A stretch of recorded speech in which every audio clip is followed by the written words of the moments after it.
Bismillahirrahmanirrahim. Assalamualaikum warahmatullahi wabarakatuh. Baik, pertama-tama perkenalkan kami dari kelompok 1 yang beranggotakan saya sendiri yaitu Mutia Iksya dan rekan saya. Saya Rizka Nurfatia Ramadhani.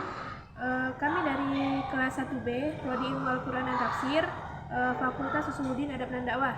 Tujuan kami membuat video ini adalah untuk memenuhi tugas akhir mata kuliah Al-Quran dan Teknologi, yang mana kami mendapat pembahasan mengenai penciptaan manusia. Baik, pertama-tama pembahasan akan disampaikan oleh rekan saya, yaitu pembacaan Al-Quran Surah Al-Mu'minun ayat 12-14. A'udzu billahi minasyaitonir rajim. Bismillahirrahmanirrahim. Walaqad khalaqnal insana min sulalatin min tin. Summa ja'alnahu nutfatan fi qararin makin. ثم خلقنا النطفة علقة فخلقنا العلقة مضغة فخلقنا المضغة عظاما فكسونا العظام لحما ثم أنشأناه خلقا آخر فتبارك الله أحسن الخالقين. Nah, di sini saya akan menyampaikan tafsir dari Quran Surah Al-Mu'minun ayat 12-14. Nah, dilansir dari tafsir Kemenak bahwa air mani yang Allah kembangkan pada pria itu nantinya apabila berhasil membuahi indung telur, maka dia akan berkembang menjadi segumpal darah.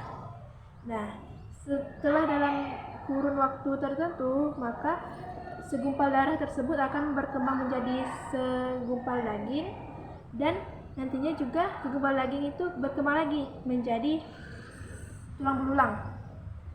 Tulang belulang nanti akan diselimuti oleh daging, dan nanti disitulah tampak sebuah makhluk berbentuk lain. Nah, dalam waktu kurang lebih usia 4 bulan nantinya akan ditiupkan ruh pada makhluk itu. Nah, disinilah asal mula terciptanya manusia. Selanjutnya saya akan membahas mengenai 3 mufasir yang membahas mengenai proses penciptaannya manusia. Nah, manusia itu kan tercipta dari tanah. Nah, apabila menurut kita merujuk dari pendapat Profesor Buya Hamka dalam tafsir Al-Azhar, dia mengatakan bahwa manusia itu kan tercipta dari tanah, yang mana tanah itu kita ketahui bahwa merupakan sumber dari adanya sayur-sayuran dan buah-buahan yang ada di kehidupan kita. Nah, baik itu berupa padi, gandum, dan jagung, dan lain-lain, yang mana tumbuhan tersebut ataupun buah-buahan, sayur-sayuran tersebut mengambil saripati yang ada di tanah. Nah, setelah makanan itu kita konsumsi, maka tubuh kita akan menyaring dan menyerap nutrisi dan vitamin yang ada di dalam makanan tersebut. Sehingga dari nutrisi tersebut merupakan salah satu komponen pembentukan dari darah, yang mana di dalam darah tersebut ada komponen yang dapat menghasilkan air mani. Nah, air mani inilah yang nantinya menjadi cikal bakal terciptanya manusia, yang mana air mani tersebut akan membuahi indung telur yang ada pada wanita, lalu mengalami perkembangan. Nah, yang nantinya akan berubah menjadi segumpal darah.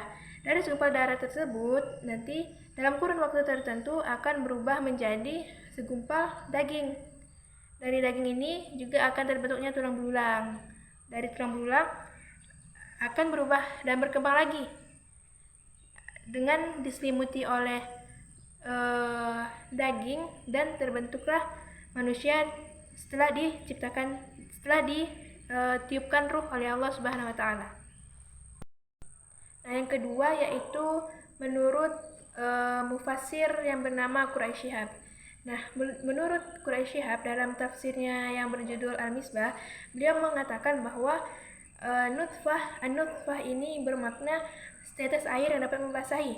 Nah, penggunaan kata ini tuh sejalan dengan penemuan ilmiah yang mana pancaran dari air mani yang dikandung oleh pria yang berjumlah kurang lebih 200 juta sperma itu yang nantinya yang berhasil membuahi sel indung telur yang ada pada wanita hanya 1 sel sperma saja.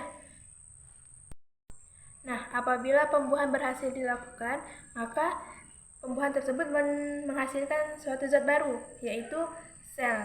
Sel tersebut akan masuk ke dalam rahim dan bergantung serta menempel di sana. Sel yang dihasilkan tadi bernama mudghah atau segumpal darah.